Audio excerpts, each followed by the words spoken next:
Good day everyone, my name is Mark Arel El Kumaya and now I'm going to perform a return demonstration about the intradermal injection. So, intradermal injection is given directly beneath the epidermis into the dermis, are known as intradermal injections. Of all parental routes, the intradermal injection route has a longest absorption time. Sensitivity tests, including those for TB, allergies, and local anesthesia, are conducted using these kinds of injections. Step 1. Welcome. When the child and caregiver arrive, smile and give them a warm welcome. Introduce yourself and answer any questions or concern. Explain what is going to happen. So the rationale of this is establishing reports to gain trust and cooperation. Explaining rationally increase the patient knowledge and reduces anxiety. Ay, Buntag, sir. buntag sa sige, lingkod sa diri. Salamat kayo, sir. Ma'am, ba kayo mga pangutana about sa vaccine atong ito po karon sa imong baby, ma'am? Pumunta na lang ako, sir. Baka kung saan mga vaccine mo patake sa kumata, sir. Okay. So, ma'am, ang atong i-inject karon nga vaccine sa imong baby, ma'am, is BCG. Ang BCG, ma'am, has dosage 0.05 ml.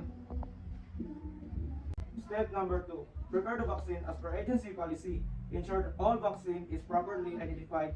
Check guidelines for administration based on the National Immunization Program Manual for Operations. So the rationale of this is properly identifying vaccine decreases the risk of inadvertently administering the wrong one. Preparing vaccine ensures patient safety. So since we already have here our supply, so we go to step number 3. Perform hand hygiene. Prepare a clean table to work on. Prepare the dose of BCG vaccine. Use a special syringe or needles to measure a small amount, 0.05 ml. So now we're going to perform a hand hygiene. So we have EBHR. So this EBHR has a 70% solution.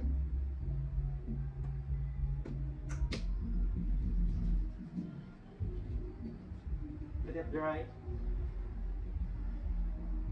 Step number 4.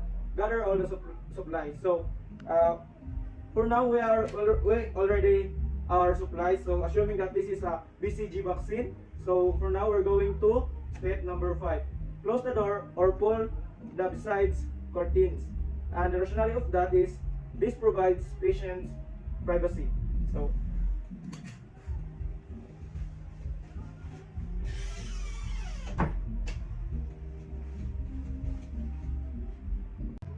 step number 6. Verify the vaccine administration records or the mother and baby booklet to the client by asking the caregiver or mother. Assist the child for any contraindication to the vaccine. So the rationale of this is this ensure the accuracy of the vaccine and prevent errors. Assessment is a prerequisite to the administration of the vaccine. So, ma'am, hatagan ka na po kining booklet, ma'am. Diri nga booklet, ma'am, is ana diri ang mga safety precautions sa baby. Po, sir. Step number 7. Position.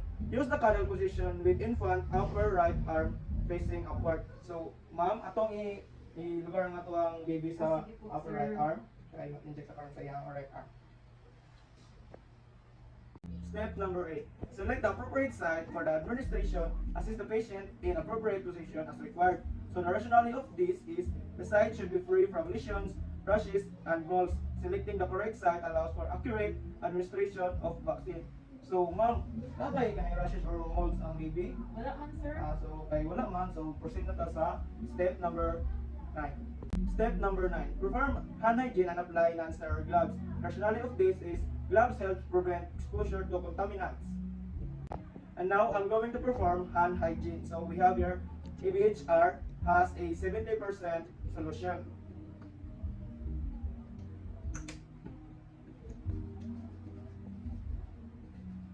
Right?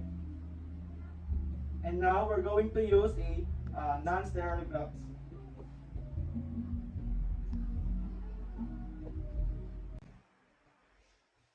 Step number 10. Location. Select the appropriate site for administration.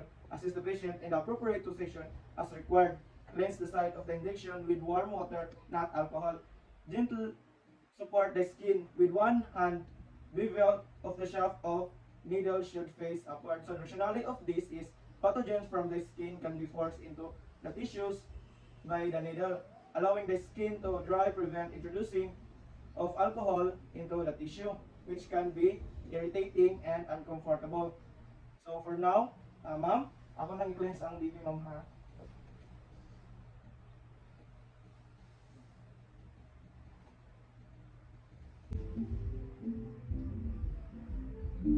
Step number 11, remove the needle from the cup. So,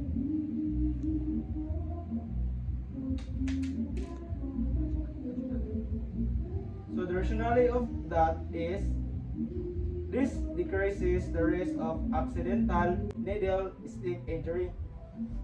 Step number 12, using a non-dominant hand spread the skin out over the injection site. So the rationale of this is that skin provides an easy entrance for the needle. So step number 13, hold the syringe in the dominant hand between the thumbs and forefinger with the bevel of the needle up. So the rationale of this allows for easy handling of the syringe. So step number 14, lay the syringe and needle almost flat along the skin in a 10 to 15 degree angle.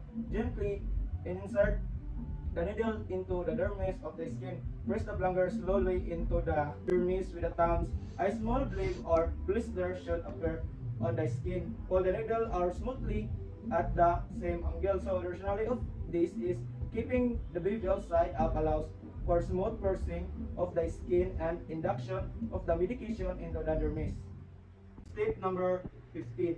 Once the syringe is in place, slowly inject the solution while watching for a small wheel or blade to appear. So the rationale of this is the presence of the wheel or blade indicates the medication is in the dermis, assuming that this is a BCG vaccine.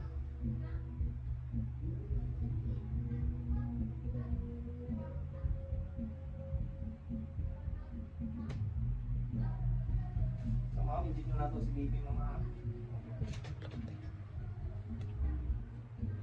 Once the syringe is in place, slowly inject the solution while watching the small wheel or blade to appear. So the rationale of this is the presence of the wheel or blade indicates the medication is in the dermis. Withdraw the needle at the same angle as insertion. Engage a safety shield or needle guard and discard it in a sharp container. Do not massage the area after injection. So the rationale of this is withdrawing at the same angle as insertion.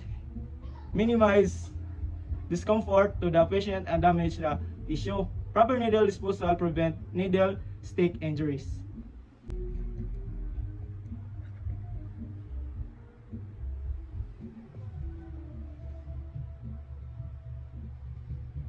Step number 17. Discard remaining supplies, remove gloves, and perform hand hygiene. So the rationale of this is prevent the spread of microorganisms.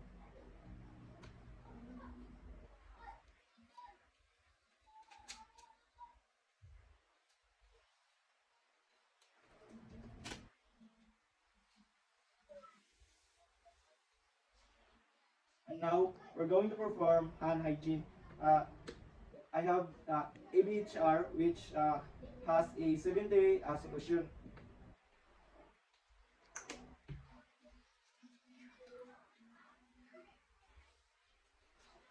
Number 18. Documents the procedure and findings according to the agency policy. So the rationale of this is proper documentation helps ensure patient safety. Documentation, the time, date, location, and type of vaccine injected. So ma'am, mag-asa akong question ma'am. So unsa ini ni baby ma'am? So ang vaccine na atong i-inject na ganina sa ma'am baby ma'am is BCG with 0.5 ml. So ang date na to or ma'am is September 25, 2022 at Badas Health Center. So for now ma'am, magulat lang ta 15 minutes. Mag-observe lang ta kung nabay side effects ang baby sa vaccine atong ituro kanina. So, ang result ma'am is wala may kining side effect ang baby. So, for now ma'am, pwede na mo kanang mo ulit ang magpakulay ma'am. Salamat kayo sa inyo. Salamat kayo ma'am.